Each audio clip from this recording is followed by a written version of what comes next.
नमस्कार, बहुत स्वागत है आपका। आप देख रहे हैं गणेशा धर्मा सन्मार्ग। शनिदेव व्यक्ति को जुझारू बनाते हैं और जिसकी कुंडली में शनिदेव अच्छी स्थिति में हो, उस व्यक्ति को कभी भी किसी परेशानी से वो घबराता भी नहीं है और ऐसे लोगों के अंदर गजब का आत्मविश्वास होता है। ये लोग अनुशासित होकर जीवन जीते हैं और कितनी भी कठिन परिस्थितियां क्यों ना हो, वे कभी भी उम्मीद नहीं छोड़ते और इसीलिए वो सफल भी हो जाते हैं, क्योंकि शनिदेव उन्हें तपाकर कुंदन बना देते हैं। शनिदेव एक न्यायाधीश ग्रह हैं।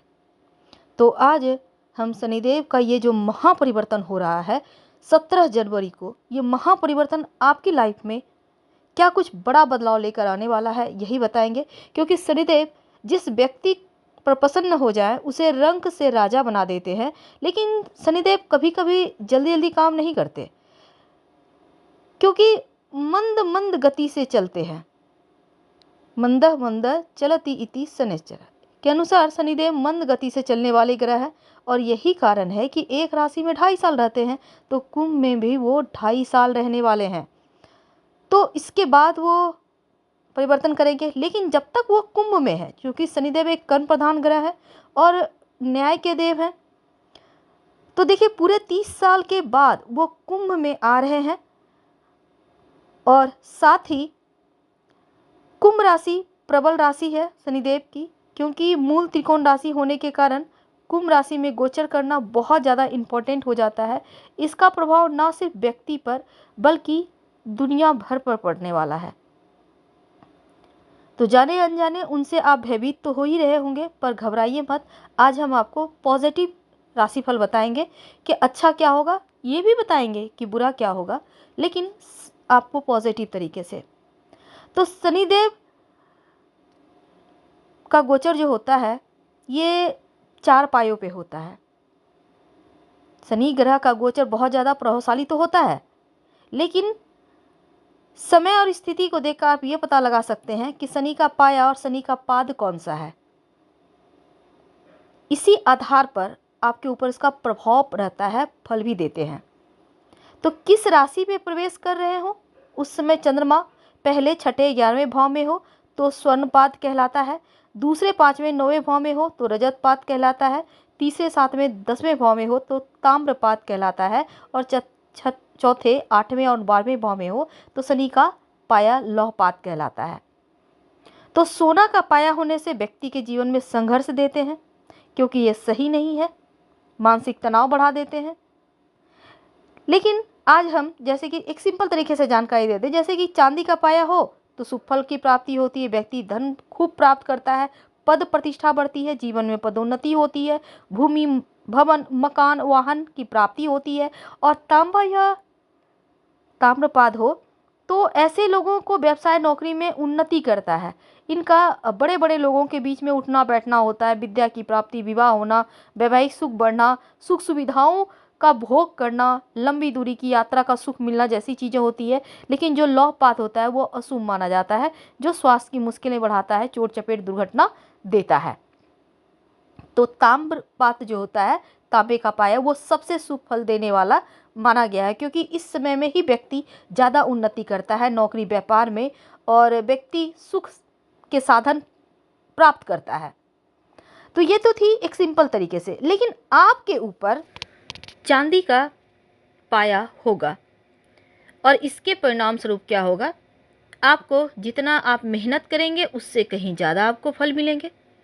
आपके लाइफ में सुख साधन बढ़ेंगे, समाज में मान सम्मान प्रतिष्ठा बढ़ेगी, नौकरी में पदोन्नति के योग होंगे बनेंगे, व्यापार में उन्नति होगी, यहाँ तक कि अपना मकान भूमि भवन वाहन का सपना पूरा होता दिखेगा। आकस्मिक धन लाभ, यहाँ तक कि विदेश से भी धन लाभ होने के योग आपके लिए बनते हुए यहाँ नजर आएंगे।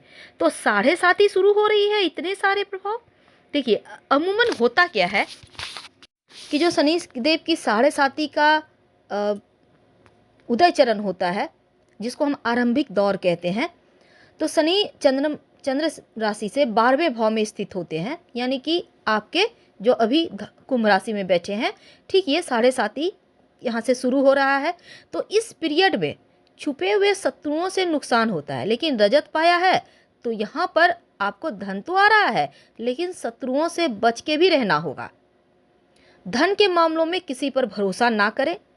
धन आ रहा है तो ये नहीं कि हाँ वहाँ दे रहे हैं बांट रहे हैं, ऐसा नहीं करना, बल्कि आपको संभाल के रहना है। इस पीरियड में आप जितने संभल के रहेंगे उतना ही आप आगे बढ़ पाएंगे आसानी से। तो इस पीरियड में होता है कि आर्थिक हानि होने की संभावना बढ़ती है, इसलिए आपको इस बात को भी ध्यान रखना होगा। आपके छुपे हुए शत्रुओं से आपको नुकसान हो सकता है, खासकर अपनों से सावधान रहने की आवश्यकता है, क्योंकि जो आपके दिल के सबसे करीब है उन्हीं से धोखा खाने के योग है। विवाद से बचिए, वरना इस समय परेशानी में पड़ जाएंगे और कहीं ना कहीं मुश्किलें बढ़ेगी। गुप्त शत्रुओं के द्वारा पैदा की हुई समस्याएं आपको इस पीरियड में ज़्यादा परेशान करेगी, और आपके जो सहकर्मी हैं उनसे संबंध आपके बेहतर इसमें नहीं रहेंगे, क्योंकि आपको बनाना होगा संबंध को, और अगर आप नहीं बेहतर बनाकर चलेंगे तो कार्य क्षेत्र में मुश्किलें पैदा हो सकती है। थोड़ा सा आपको अपने खर्चों पर भी कंट्रोल रखना होगा, क्योंकि इसमें आप बड़े आर्थिक संकट में फंस सकते हैं अगर आप खर्चों पर कंट्रोल नहीं रखते हैं तो। लंबी दूरी की यात्राओं को करने से बचना चाहिए, और चूंकि शनि का स्वभाव है विलंब तनाव पैदा करना, इसलिए आपको इससे भी बचना है। धैर्य बनाए रखें, सही समय की प्रतीक्षा करने की आवश्यकता है।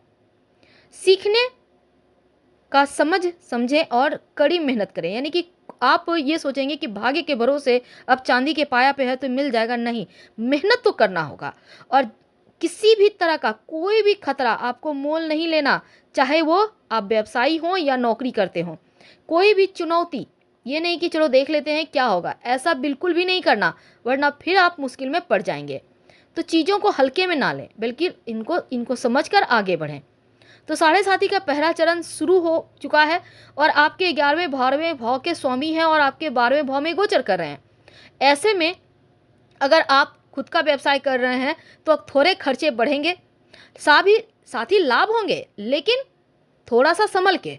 और जो लोग घर से दूर जाकर नौकरी करना चाहते हैं, पढ़ाई करना चाहते हैं, उनको बेहतर मौका मिलेगा, लेकिन वहाँ सेटल होने में थोड़ी कठिनाई हो सकती है, इसलिए थोड़ा ध्यान रखना है। शनिदेव का मंत्र जप करना है, और शनिवार के दिन तो नॉनवेज अल्कोहल से बिल्कुल दूर रहिएगा।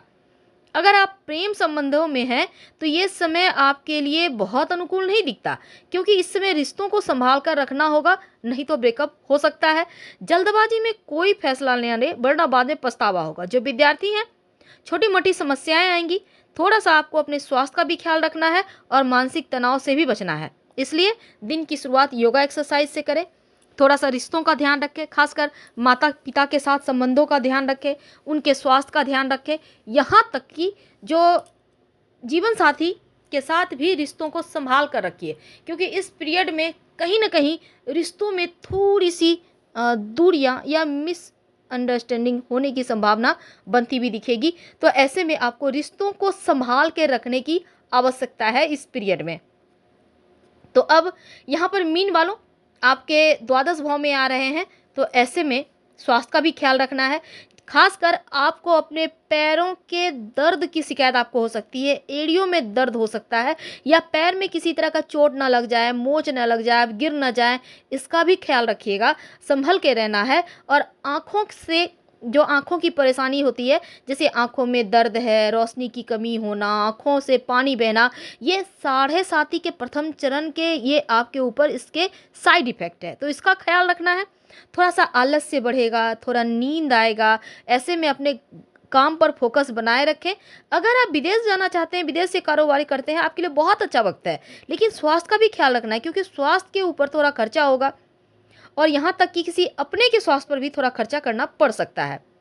तो अब देखिए, कोर्ट कचहरी के मामलों में भी खर्च हो सकता है, शत्रु विरोधी तंग कर सकते हैं, यहाँ खर्च होगा, तो यहाँ पर आपको जरा संभल के रहना है। इस पीरियड में आप लंबी दूरी की यात्रा वगैरह के योग बनेंगे, लेकिन मानसिक तनाव बढ़ेगा, तो इसलिए आपको सही रास्ते पर चलने की आवश्यकता है। जरा भी आप भटकाव में फंसेंगे तो फिर यहाँ पर बदनामियां भी भर भर कर मिलेगी। तो साढ़े साथ ही इन चीज़ों से बचना होगा। इसमें बहुत सारी चीज़ों में बदलाव हो सकता है, और साथ ही आपके लिए कुछ खास इस दौरान नहीं है, क्योंकि खर्चे तो बढ़े हुए हैं, और वैवाहिक जीवन में भी रिश्तों में थोड़े से तनाव है, थोड़ा सा काम का बोझ भी है, तो अपने स्वास्थ्य का ध्यान रखना है। आपको ओम संसृताय नमः खूब जप कीजिए। फिलहाल विदा लेते हैं। हर हर महादेव। प्लीज़ लाइक कर सब्सक्राइब करें।